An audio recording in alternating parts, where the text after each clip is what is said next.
Staged by a space hopper today.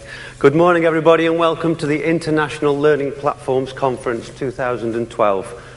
Before we start, I want to say a big thank you to Joanne and the team who were working here till almost midnight last night, getting everything ready. And that was particularly difficult in Joanne's case because she had a rental car, which was a diesel, and she put petrol in it. So she was here late. I couldn't get a photograph of Joanne. That's the best I could do. That's not Joanne, obviously. It was a similar kind of thing, I thought. Okay, a big thank you to all of our sponsors again this year that have helped out with the bills. They're all there in the main dinner hall. Please have a look around them as you go around today. And there's a couple of things I want to just cover before I get into the future of Frog. And the first one is that we've had another busy year this year. It's a little bit quiet around Christmas time, but we're still growing very rapidly as a company, and we still expect to do that again next year. We do intend eventually to turn the whole country blue. And a quick reminder of what Frog is all about, what the whole purpose of Frog has been from our point of view, or the first stage of Frog, and that's about innovation in the classroom. It's about teachers being able to innovate because they understand the 30 kids in front of them, and then being able to use technology without having to go in and asking somebody in the technical team to do it. Frog does lots of other things as well, but our primary focus has been around innovation in the classroom. Okay, I'm just going to mention a little bit about Malaysia. Most of you are probably aware that we've won a contract to provide every single school, every single secondary school and every single primary school in Malaysia. And that's 10,000 schools and 6 million users, 4 million kids and 2 million parents, I think it is. And this has been as part of a much broader project. And what they've done over there is they've got 4G. We don't have that in this country for another year or two yet.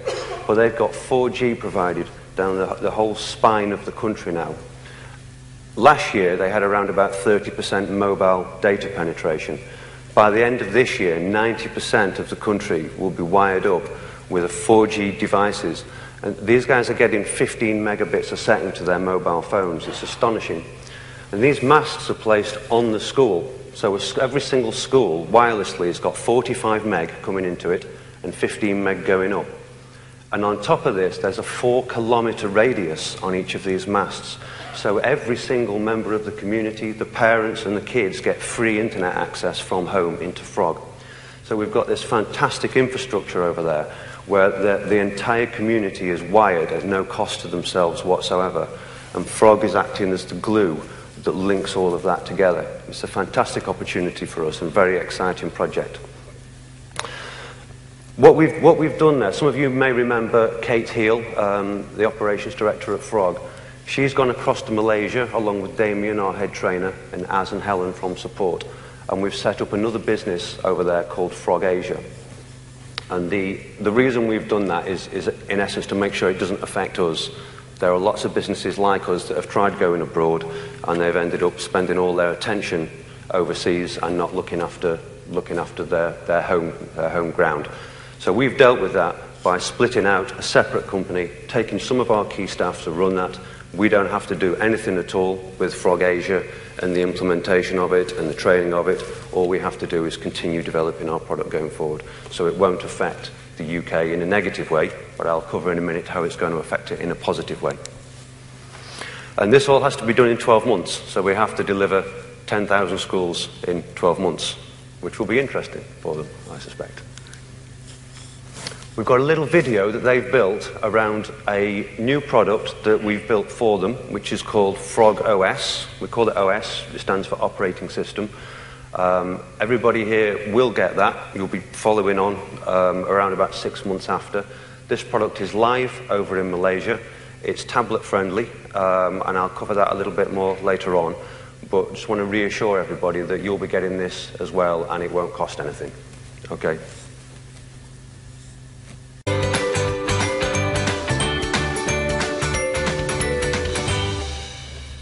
Okay, that's a video they did themselves over in Asia. From our point of view, it's great to see something like that somebody else has done and we've had no hand in it. It feels like it's growing beyond just ourselves from Halifax.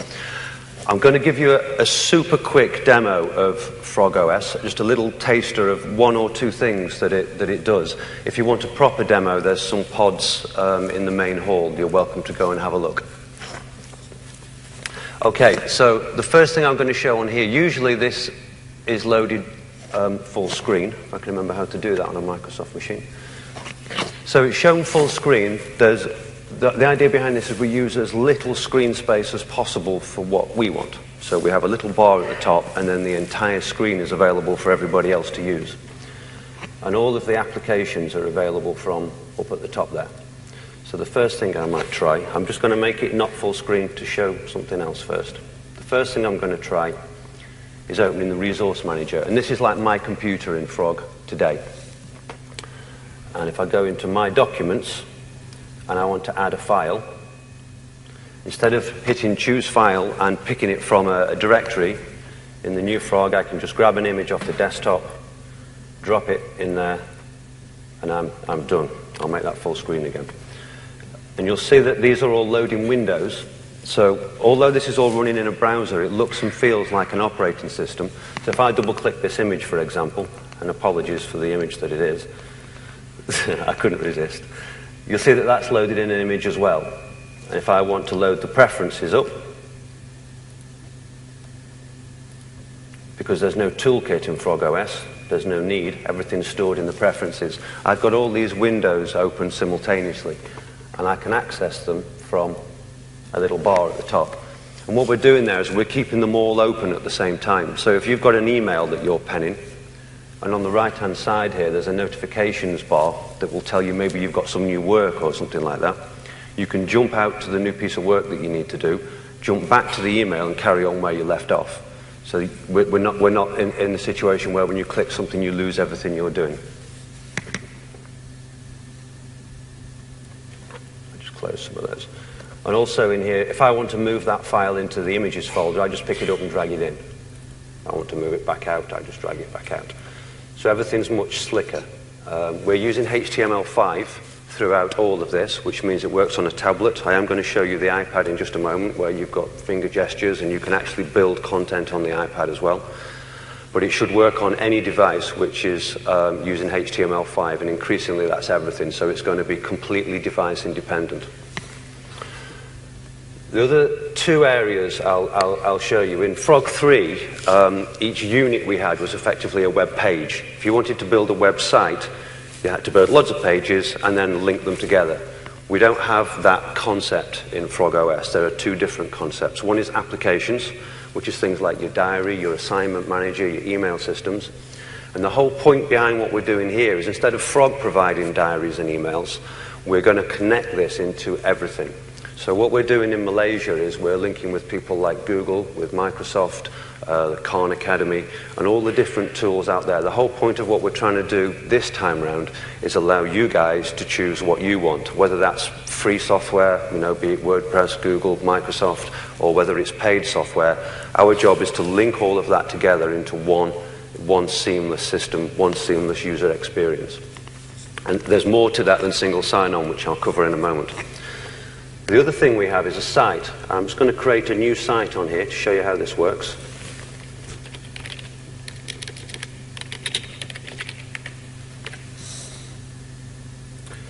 So inside there I can choose a theme. I'll pick that one. And an icon. And that's created a website. And I've got an edit button, which will be familiar to most of you.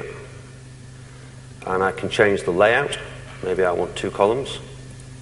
So we've simplified this. The idea behind this is to make it a lot simpler without losing any of the strength of the Frog 3 editor. And if I go into the widgets, I can drag in, say, a media brick. And if I click on that,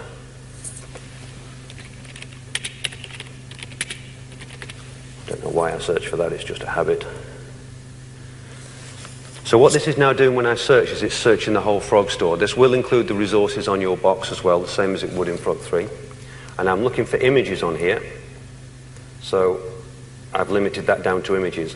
Now maybe on here I know that I want to use 2 different images. So instead of sticking one onto the page and then going and doing the whole process again, what I can do with this is find an image I like and I can pin it.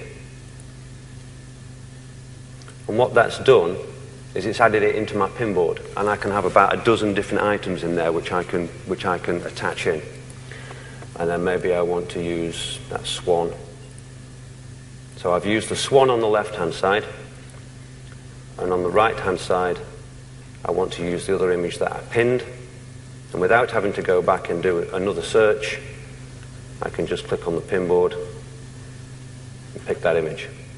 That could have been a video as well, it could have been a resource, it could have been I Am Learning or Education City resource, it could have been anything, a Khan Academy video, whatever. The other minor change here is that we can build the structure of the site from within here as well. So if I want to add a new page into this, I just click the plus sign, call that page 2. And I can change the layout on that one to maybe 3 columns and drag, oh, missed pressing it then.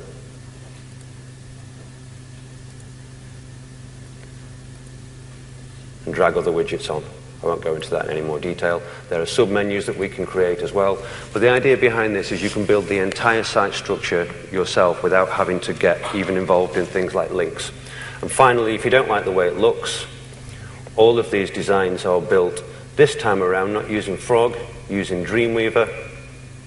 So anybody with industry standard skills can build completely new templates for this with completely different menu structures. You can build your own menus in this. You can do whatever you like. Okay, I think that'll do for that bit. I'm not going to show a great deal on this, but an iPad, you can swish it with your finger, which is lovely. And also, if you hold your finger down on the widgets, you'll see everything start shaking. And we can drag those widgets onto the screen. So the idea behind this is that you can sit there with a glass of wine, watching TV, preparing your lesson for tomorrow without having to go and sit in the back room. Apologies for that.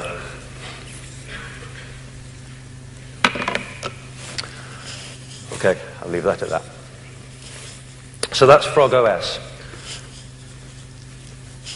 There are bound to be questions from a lot of people about you've got all this work in Frog 3 and how's that going to work with Frog OS? How are these things all going to fit together? So during lunch, if anybody's interested in doing that, I'll be back on here just for questions and answers, whatever you want to ask. We'll go through everything about how that would happen and when it might happen. Okay, so going back to Malaysia and what that means to you guys. As I've said earlier, we've got staff over there to make sure that we're not affected by the day-to-day running of that project. But it does have very significant implications for us in the UK, not least because of the size of the contract and the relationship that we have with the company over there that helped us to win that contract. So the first thing that means is that we are changing from being a relatively small business in the north of England to becoming a world-class company in a variety of different ways, not just the software, but the way that we're structured as well.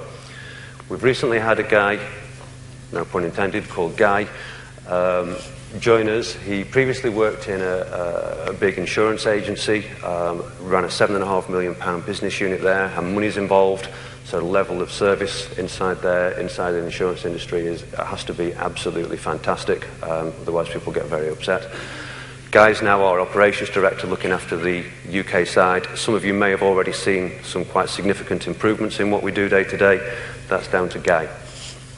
We also now have a lady called Lisa Crow who's running an upscale testing team. She previously used to work for Farnell, and prior to that Lloyds Bank as their head of testing. We have a program team. Hitesh is our first manager but we have a team of program managers to make sure that things don't fall through the holes, particularly on bigger projects. And we also have a guy called Sean Gagan, who used to be the development manager for the RM Integris project, the MIS that RM have built, and I'll cover in a moment why Sean's joining us. The big thing for you guys is the number of developers that we have now, the number of support